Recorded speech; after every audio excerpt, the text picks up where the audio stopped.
All right, so thanks, guys. Yeah, we just touched on that. Yeah, it's interesting that the title of this session is combating or enabling fraud, because that seems to be the interesting thing about this is that it's a new way for fraudsters to perpetrate fraud, but also a new way to defend against it. So, Ian, why don't you just talk about the current nature of the kind of AI fraud threats that we're seeing now? Yeah, so I think there's probably three areas in my mind that AI is impacting fraud, right? One, it's lowering the barrier to entry for lower level fraudsters to be able to do more sophisticated things. Two, it's enabling just an increase in the sophistication and the richness of the types of fraud, specifically around social engineering and extortion fraud. And being able to make it really convincing and time sensitive. And then third, it helps scale up everything. So all the attacks that are currently working today that are being done more manually, it just gives it incredible scale, and that's really concerning. Gautam? Yeah, so we started to talk about some of those. So if we start from, let's say, smishing, right, which we heard in the morning session as well, that's something that is being targeted extremely heavily, and it's getting scarier, right? Previously, just by looking into the text, whether it's in SMS or a phishing message on your email, you will check out the language is, not what you expect, or there are spelling mistakes. I saw a LinkedIn post from you, I think last night, isn't it, where you have an example where the spellings are wrong, right? Yeah. So it was easy, right? And we had rule-based system in the fraud engines which were checking for those, and you stop them. Now what happens is something changed from end of November last year, when ChatGPT came into existence, but it started much before that as well. Now you can actually ask ChatGPT to create those phishing messages, right? The language is extremely appropriate. There is no spelling mistakes, right? So that is improving the fraudster's success rate. And it doesn't stop there. It goes, even worse. You can now navigate through the social graph of the target or targets in an automated way, extract out what they're talking about, what text they're using, how they're interacting in the social media, use those texts to retrain these language models using fine-tuning or basically improving their accuracy. Now ask the same large language model or ChatGPT or GPT-4, which you can actually retrain, that now create a phishing message which looks like my son. I'm sure many of us have experienced those messages. Hey, Dad, I lost my phone. Can you please transfer that money? I mean, now those messages become so personal because it is trained with the text which my son has used in the social media. So it looks almost real, right? So that way, the attack vector has become so accurate that it's very difficult to not fall for it. And it doesn't stop there, but anyways, don't want to share many, bad news yet. We'll talk about what is happening next later. But to that point around smishing, right, you can also train an AI to generate content that's not only more realistic, but that will get through the SMS firewalls, because you can train it on complaint data, which is data from consumers saying the firewall didn't stop this. And that's really concerning, because you can just scrape that data off the internet. Absolutely. It actually goes even worse than that. So what you can actually say, you can try it. I tried it last night. You can ask ChatGPT with GPT-4 to create a phishing message, and you can add additional prompts saying that create the message in a way so that it actually, increases the dopamine level and oxytocin level in your blood, and it generates that. What it does is, it actually gets trained with all the articles, all the stories, which are being proven to improve dopamine and oxytocin. So it's getting even more scarier. It is not just creating or fraudulently kind of giving the message. It's trying to hack our brains as well, using those neurosignals. It's getting scarier, but there is more that's coming, which we'll talk about. Okay, so this all sounds pretty terrifying. Ian, how prevalent is it? Are these isolated examples of what's happening? Is it sort of the majority of attacks now? Where are we at? I think it's actually hard to say how prevalent it is, because it's so difficult to detect, right? And it's just driving up scale of stuff that was already happening. But I think looking at the shift in the typos and some of the common tells, and seeing some of that go away is showing that there is an increase. I think there's certainly a lot of increased chatter in the threat actor forums that we monitor about what you can do with these tools. And what we find is that, just like we're in a room here talking to each other about what's going on, the threat actors are doing the same thing, but they're not in a conference room or a ballroom in a hotel. They're in various chat rooms on the internet, and they are sharing information on what's successful. They're actually very generous with each other, and when they figure out what makes them money, they share that information. And that's a serious problem, because it will drive adoption of technology faster than we can keep up with it. Have you got any idea of how much it costs, for example, to buy an AI tool that can... Zero. Exactly. Right. Because they're using stolen credit cards. Remember, these guys are criminals. These are not sort of scammers trying to run up charges on your bill. These are people who are engaged in human trafficking. They're people that are stealing money. They're people that are extorting people. They do not care. They do not care about the rules. And so they will use the money they're stealing to perpetrate more fraud. Just like you might invest in a company, right? They're investing in their own business using stolen money. It seems to me from what you've said that, historically we've had this kind of, as you said, Gautam, this kind of clumsy spray and pray approach where, you put out the same message to 1 million people and you hope you get a few hits back. Or you do a spear phishing attack where you go for one person with very accurate information. But now you're doing the spray and pray, and every message is tailored to that target. Is that a way of looking at it? We started to invent terminologies like whaling attack or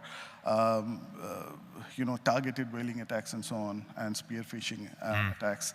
But they needed meticulous kind of planning, right? Because most of them were done by manual or some script which is created manually. Now everything is automated, right? You can use AI to target those. And as Ian was saying, it's actually, the cost is zero, because most of the libraries and tools are available as open source. You just do a quick search in GitHub or Hugging Face, you will find thousands of libraries which will actually do this, right? So as you know, ChatGPT is based on GPT 3.5. There are GPT versions available before 3.5, which is available in GitHub and Hugging Face free of cost. So in that case, the cost of doing these attacks is practically zero, right? And also, it doesn't just stop there, as I was saying earlier. So with ChatGPT, everything is in the prompt, right? There are new jobs coming up with the prompt engineering, as you may have seen, right? So everything is in the prompt. The more accurate the prompt, the result is even more accurate, and that's scary, right? But there is a limitation there, because even with GPT-4, the number of tokens is 8,000, right? So the number of tokens determines how many words you can use, which is approximately 0.75 times token. So 8,000 tokens is around 6,000 words, right? That's GPT-4, and we know what GPT-4 can do, right? Now, 28th of July, there was a research paper published by Microsoft Research. It's called LongNet. And then they invented a thing which adds on to GPT, or the transformer model. It's called dilated attention. They are claiming that now the token length is going to be 1 billion. So from 8,000, which is GPT-4, to 1 billion. Now, you can imagine what we can do in the prompt, right? You can actually add books after books in there. And then the accuracy, I cannot even imagine what it will actually generate, and what type of vectors we are actually even thinking of. So it's getting scarier and scarier by the day. And I think you also have to think about what's out there that you can train it on as well. Because as I mentioned, threat actors share information with each other. They write books. They write books on how to penetrate a particular MNO's firewall versus another one. They write books on how to run this kind of scam and that kind of scam. And that information can all be ingested and can literally give an AI chatbot a way to accept a prompt where a scammer is asking how to effectively run a particular kind of scam based on years and years of threat actor intelligence sharing around the weaknesses of all the systems that they're trying to penetrate in order to perpetrate the fraud. Absolutely. Ian, someone mentioned this morning the charming phrase pig butchering. So can you define that, and can you talk about how AI might make it work? Yeah, sure. This is an interesting one, and it's going to be somewhat controversial, I think. But so pig butchering is a modern spin on the traditional romance scam that ultimately ends up in getting you to invest in crypto investments and basically give away your life savings. So it starts with a wrong number message, could just be hello, just to try and get a response for you to say, oh, hi, who's this? And then they engage you in conversation. Typically within about 5 messages, you then get an image of an attractive Asian woman, and they start to try and build a virtual relationship with you over the course of weeks and months. And I think with the AI tools that are becoming available, it could be very effective at generating this kind of content. Now, in terms of running it over that long period of time, and we've typically seen it on much shorter periods, like the hi mom, hi dad scam, where they're just trying to get you to transfer money to a bank account. It's fairly short. It's not that much back and forth. But I think with the technology that's out there now, you could dynamically generate those images. You could maybe even work voice into the conversation with RCS continuing to grow. You can deliver richer content. And I'm all for it. I'm all for it because right now, pig butchering is perpetrated by victims of human trafficking. So they are trafficking individuals into compounds in Asia, and they are forcing them to text message people, or they will be beaten or abused in other ways. So I am all for AI overtaking the human trafficking element. That's probably the only time you'll hear me say that I want a threat actor to use AI, but in that particular circumstance, that is the moral thing to do. Right. One way of looking at it, yeah. So this is all really terrifying, obviously, but as we said at the beginning, this is also about defending as well as enabling fraud. So how can AI be deployed by companies like yours or by operators to actually detect some of this stuff and protect against it? Gautam. So it's all not bad news. Whatever technologies are available with these fraudsters, the exact same technology can be used to prevent those as well. And at the same time, as an industry, we need to work together as well. And there is some, small amount of regulation that needs to kick in as well. For example, we talked about smishing, right? And it's getting worse and worse and worse. And with this Microsoft research paper, when it gets implemented in GPT, the next version of ChatGPT will be absolutely amazing, right? How do we actually detect that? So technically, it is feasible. So last week, actually, Google DeepMind started the beta testing of something called SynthID. So SynthID is basically for any generative AI-generated content, whether it is this smishing text with dopamine injecting or oxytocin injecting, even for pig butchering messages. What we can do is we can inject those digital signatures, basically digital kind of watermarks, right? Yeah. Which is not visible. So in the text, it will not be visible, but in the deep learning model, it is possible to inject those. So then what can happen is we can use mechanisms, even in some sort of fraud engines, right? If I get a smishing message, or even that can be integrated with the SMSCs, the aggregators can work through that as well. They can pass through those deep learning models, which will try to identify those digital watermarks.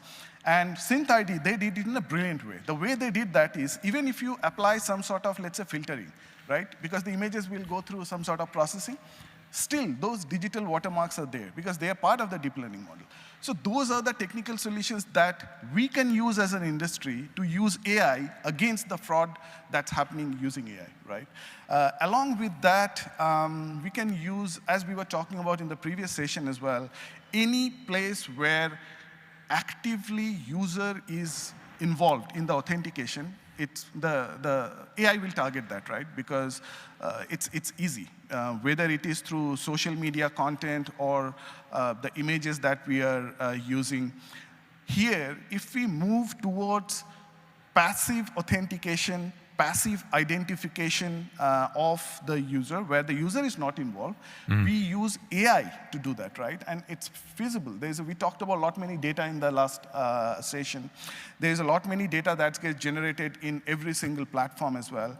We can train a machine learning model. We can passively identify whether it is a genuine user, not genuine user, whether it is an AI which is generating or interacting in the session or not. So those are things that we can use using AI to combat AI.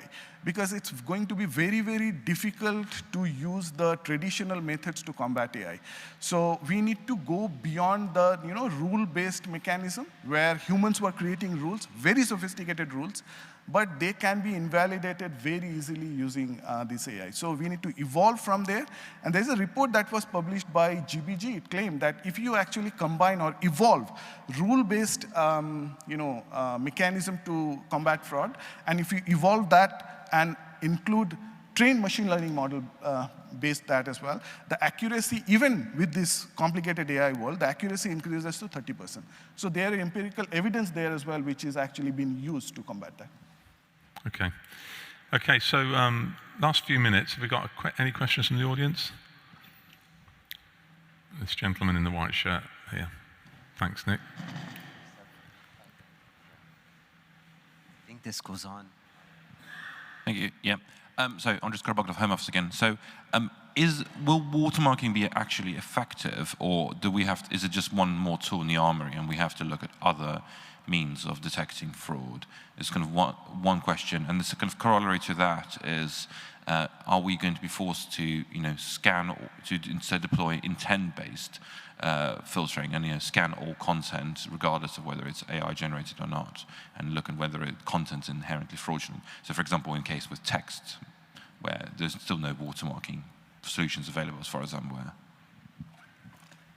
I can start that, then Ian, please join in. So digital watermarking is one of the solutions. Okay, so it doesn't have to be just that. We cannot stop there, right? Because not every language model or not every trained model which is existing in the industry has got the digital watermarking, right? That's something that we need to, maybe as an industry, we need to ensure that any new model which is coming out should have that. But the reality is not every model which is existing in the industry has that, right? So that's one of the things. We cannot stop there. We need to actually go beyond that. There are other mechanisms as well which can be used to identify whether it is AI generated or not. We may need to go for some of the mechanism of which is, so for example, last month, one of the big news was about WorldCoin and World.id from Sam Altman's WorldCoin thing. So it has started to create a discussion on proof of personhood, right? Because right now, who you are interacting with, you need to know that this is a person or an AI, right? How do we actually do that? So one mechanism is used by WorldCoin and World.id, where those iris scans and then creating digital signature from there, that's been used as well. Is that the right answer? Maybe, maybe not, right? So there cannot be one answer which can actually identify whether it is AI who I am interacting with, or this is a content generated by AI, and it doesn't just stop at smishing, right? It can happen in, so the first attack that happened was a while back actually. It was 2019. It was published in Wall Street Journal, where a UK company CEO got a voice call from their group CEO from Germany. And the voice was exactly same as what it should be. And then the local CEO from UK was instructed to do, I believe, £243,000 of money to some account, right? So in that case, those kind of things, we need to actually identify that it is actually the person who is calling or not. So for that, this digital watermark will not be enough. So we need to evolve the mechanisms to find more solutions. And we don't have all the solutions right now. And briefly, to address the other question, Ian, what about the question of scanning the content? Is that a realistic thing to do? Is it probably breaches data laws and things like that? I think it depends what jurisdiction you're in. I think there are some jurisdictions where you are allowed to scan content, and to some extent it's happening today, and there's others where that's completely forbidden. So there's not going to be a solution that's going to be a silver bullet and hit all of the marks, and then it's going to be on a jurisdiction by jurisdiction basis on what's going to be allowed, which I think makes detection and blocking more challenging. And I think we have to come to terms with the fact that blocking is not going to solve everything. Some of this stuff is going to get through, and we have to look at other layers of security and other types of response that we can do to these types of attacks as they scale up. Well, it also sounds like scanning would be an issue if if the AI is brilliantly trained and is, reading my social feeds, then I don't know how scanning can really help, because it's just going to look like a regular message, isn't it? Or does Unless it you know matter, the source. right? Does it matter if it's a message that's trying to scam a user? Does it matter if it's AI generated or not? It might not. It could help with detection and blocking, but if it's going to hit a user device and it's out there, it doesn't actually matter if it was AI generated. It matters what is the next step to protect that user. Sure. What is the response? Okay, well, look, it's a fascinating topic. We had another question, I'm sorry. Yeah. Yeah, hello, Dmitry here. So it's actually more a comment than a question. So I think it's really important here to mention that, well, we're talking about like innovative types of fraud like AI, so generated content. But again, it's really all often based on really old and well-known fraud types, because like you can create a really great content or really emulate someone really perfectly. But then if it's my friend, and I know that he or she lives, I don't know, in Germany, but the call or message is coming from a New Zealand number, it kind of undermines the whole credibility of the scam, because of course you can implement that in the script. So like I had a wild party, so I woke up in New Zealand, so I sent money. But generally, of course, if you cannot spoof the CLI or the sender ID of the person, it kind of undermines the whole scam. So always, it's kind of a two-factor protection. It's a protection of the number, and then there's protection of the content. Well, I think you would think that, but that's not always the case, right? I think we see this predominantly with the Hi Mum scam, where it's, Hi Mum, I smashed my phone. I'm texting you from Dario's phone, and I need some money. It's also not typically a factor in some of the extortion scams where somebody said they're going to murder your children if you don't send some money. They don't even think, my kid's at school, let me call the school. They just pay the money. So I think to some extent, alarm bells are raised, but I think what the scammers are really good at doing is making you not think twice and driving a sense of urgency to make a payment or to take a step that you normally wouldn't. And I think people that fall for these scams are not stupid. They've made a mistake. They're under duress, they're jet lagged, they're drunk. There's something else going on in their life that's distracting them, and I think that causes them to not look at all the signs. So while I agree with you, they would have to make things look really authentic to look really authentic. We see that a lot more in spear phishing and really, really targeted attacks at like high net worth individuals and things like that. The spray and pray still does work, even if it's not that sophisticated at scale. And I think AI just allows you to do a lot of things simultaneously that you otherwise would not be able to do if you just had a bunch of folks in a room with a bunch of phones. Yeah, no. Okay. So I love what I'm hearing. I think the good news is AI is inherently stupid because it's developed by us and just but it's only as good as the data. It's only as good as the data source, right? So it's only as good as the data that's being fed to the AI. So intent-based data, this large language models, they're still having huge issues, especially on the generative AI. But we have tremendous amounts of data at Sekura from the information that we get pulled from the mobile networks. You have tremendous amount of data around the brands and the content and the campaigns. And utilizing that data, the only way you're going to fight these generative AIs and large language models is to fight it with an AI solution, pulling from great data sets that these spammers or these scammers or whatever you want to call them, bad actors don't have access to. So, when you have 18 years of intent-based data, now I'm not saying, but that's basically what's out there. By 18 years of intent, so that's why these conversational AI companies got very, very good at automation, because there was all this intent-based data, so everybody knew what I want, I need, and this is what I want to buy, right? So the AIs could respond with all that data that we have from the mobile networks and from the bad actors and from the fingerprinting and stuff. Maybe a watermark is the way to start, but maybe it's more of an AI-directed solution to stop utilizing the data sets that we currently have. And I would love to know what you guys think about that.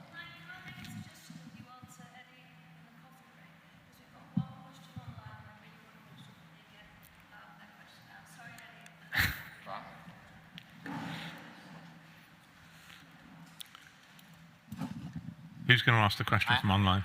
Yeah, okay. All right.